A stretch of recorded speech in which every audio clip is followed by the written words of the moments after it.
आज़ादी मिली, लेकिन हमको आज़ादी, भारत को तो ट्रांसफर ऑफ पावर किया गया। इसको कौन पूछता है? नेहरू और पटेल का, गांधी का नाम लेता है, बाबा साहब के समय जीवे उलट जाता है। और ज्योतिराव फुले, इन लोगों का नाम नहीं। सारे स्कूल ब्राह्मणवादी, सिलेबस ब्राह्मणवादी। अगर सिलेबस यही होगा तो हम एमए भी कर करके हम सच्चाई पर नहीं पहुंच सकते, हम अपनी संस्कृति को नहीं जान सकते हैं। हे प्रभु आनंद दाता, ज्ञान मुझको लीजिए, दीजिए, हमको शरण में रखिए। ये और सारे आध्यात्मिक पढ़ाई और प्रार्थना, मैं पूछता हूं कि इस देश में आज तक Galileo, Newton, Einstein, Ford, singer, antibiotic बनाने वाला, मोबाइल बनाने वाला वैज्ञानिक क्यों नहीं पैदा हुआ? यहाँ के सारे ब्राह्मणी व्यवस्था का साहित्य, लिटरेचर पढ़ेंगे तो यहाँ के जितने भी लिटरेचर हैं, सब लिटरेचर का देखिए, सब देवता, यहाँ सारे देवताओं के बारे में लिखा हुआ है कि पार्वती पहाड़ की बेटी, लक्ष्मी समुद्र के बेटी, मछोदरी मछली के पेट से, श्रृंगी ऋषि हरणी के पेट से, गौतम ऋषि गाय के पेट से, द्रोणाचार्य दोनक से, अगस्त ऋषि घैला से, हनुमान काने में से, सीता खेत जोतने से पैदा, राम खीर खिला के पैदा, इस तरह से पैदा कराया गया है। उस समय के ढेला, पहाड़, नदी, नाला सब बच्चे पैदा करता था, और खेत जोतने पर बच्चे पैदा होता था, और देवता पैदा होता था। और सब देवता ये ब्राह्मणों ने साजिश के तहत पैदा किया। और सबको सवारी क्या देता है? आदमी के धर, हाथी के मूरी, गणेश जी ओकर सवारी चूहा। अगर इंसान एगो चूहा पर ला धरे तो कचरा के मर जाएगा। और 3 क्विंटल का लोड आदमी का धर और हाथी का मूरी का लोड घींचे था एगो चूहा। उस देवता को तो उसको चूहा सवारी के जगह पर हीरो हुंडा मारुति देना चाहिए। सारे देवताओं का देखिए नफासत और ढोंग और पाखंड, सारे देवी देवताओं का हथियार देखिए कि वर्षा ले ले, फरसा ले ले है, हनुमान गदा लिए हुए। हनुमान को तो परमाणु बम रखना चाहिए, AK-56-47 रखना चाहिए, राइफल रखना चाहिए, सारे देवी देवताओं का हथियार। और सवारी कोई बसहा पर बैठा है, और ये विश्वकर्मा को हाथी पर बैठाए हुए है। अगर विश्वकर्मा भगवान को बोकारो इस्पात प्लांट का सुपरविजन करके कहीं उसी दिन कांटी थर्मल का सुपरविजन करना पड़ जाएगा तो हाथी से आएगा कैद, उसको तो हेलीकॉप्टर रखना चाहिए। हाथी तो वहाँ प्राण निकल जाएगा वो 600 किलोमीटर अप एंड डाउन करने में। ये पाखंड हमारे समाज के मस्तिष्क में घुसा दिया, जिसका नतीजा आज भी मैं दावे के साथ कहता हूँ, हमारे मैक्सिमम इसमें जो भी हमारे परिवार संघ के लोग आए हुए हैं, और हमारे लोग दुर्गा पूजा करते हैं। 10 गो 8 गो हाथ दुर्गा का, दुर्गा माई, और वो भौजी या माई, दुर्गा मर जाए, भौजी या बेटी केकरो ना, पत्नी केकरो ना, माई, सारे बाप कहेगा माई, दादा माई, बेटा ना माई, सब माइये कहेगा, और रिश्ता उसके साथ दूसरा किसी का नहीं है। अगर हमारे पास हमारी बेटी 2 हाथ से 3 हाथ की बेटी पैदा हो, 4 हाथ की बेटी पैदा हो, तो सोयरिये में हमारे पत्नी, हमारी माँ नट्टी जात के मुँह आ देगी।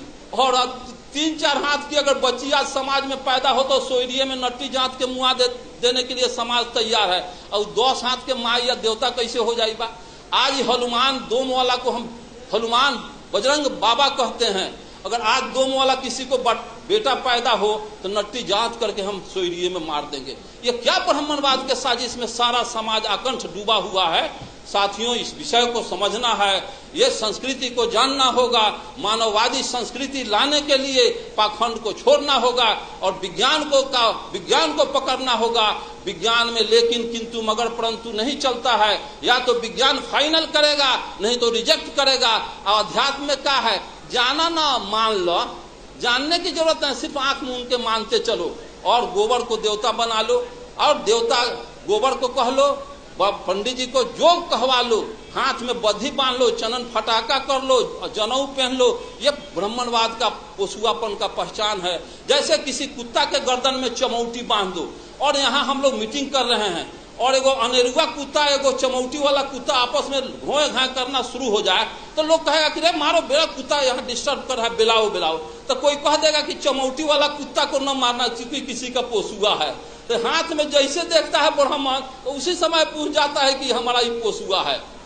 ऐसी व्यवस्था को नहीं चलाना चाहिए। साथियों, मैं कम्युनिस्ट पार्टी में 1960 में था। मेरे भाई 1941 में कम्युनिस्ट पार्टी के सदस्य बने।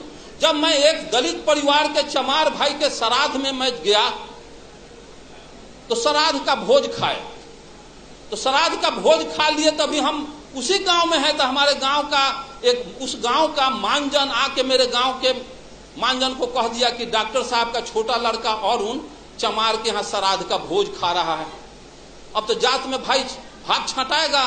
तो हम सोए हुए थे, तब पेशेंट देखने के लिए हमारे पिताजी मेडिकल से जुड़े हुए थे, डॉक्टर थे 1936 में। अब ऐसी बात, तब वो मानजन आया, कहा कि डॉक्टर साहब कुछ बात मालूम है। और जबकि 46 में हमारे भाई साहब मुसलमान के यहाँ खाना खा लिए थे, कम्युनिस्ट पार्टी में थे, तो भात छंटा गया 6 बरस हमारा।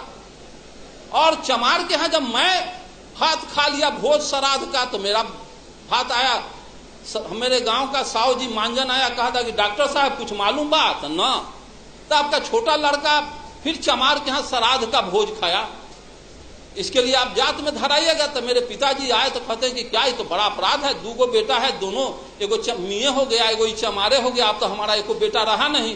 तो हाँ, नहीं रहा, अब इस पर जुर्माना आपको लगेगा। तो चतुर भाई नाम था, चतुर साहब। अब बताइए कि जो जात का सिस्टम है, उस जात में जो बेवकूफ ग्रेट होगा वही मानजन बनता है। जितना जिस जात में मानजन है, उस जात का जितना बेवकूफ हुआ वही मानजन बनाया जाता था। तो चतुर सा नाम था। तो कहता है क्या आप जात में धराइएगा, तो बाबूजी कहेगा ठीक है। अरे बड़का तो खा लिया मियाँ के यहाँ, तो मियाँ बन गया, छोटका चमार के यहाँ खा लिया, चमार बन गया, तो वो काम कीजिए ना। तो बड़का को कहते हैं मियाँ के यहाँ खाया है तो राजपूत के यहाँ खा के राजपूत होगा, छोटका को कहेंगे कि बाभन के यहाँ खा लेगा, बाभन हो जाएगा। तो ये कैसे हुई? तो चतुर सा मेरे पिता को कहता है ये कैसे हो, ये ना हो, तो हमारा बेटा का प्रमोशन ना हो, डिमोशन रहेगा। ब्राह्मणवाद बैकवर्ड को ब्राह्मणवाद बैकवर्ड का प्रमोशन नहीं चाहता, डिमोशन चाहता है हर गवर्नर से। इसलिए ब्राह्मणवाद में हम लोगों का डिमोशन ही डिमोशन है। अब इतना ही कह करके टाइम के अभाव में, चूंकि राष्ट्रीय अध्यक्ष आपके हैं, उनको भी सुनने के लिए मैं तो ऊपर झटका में आपके मिश्राम साहब से मिलने आ गए तो आ गए। इतना ही कह करके मैं आप तमाम साथियों का आभार व्यक्त करते हुए, जय मूल निवासी, जय अर्जक, जय बुद्ध, जय अंबेडकर, जय जगदेव।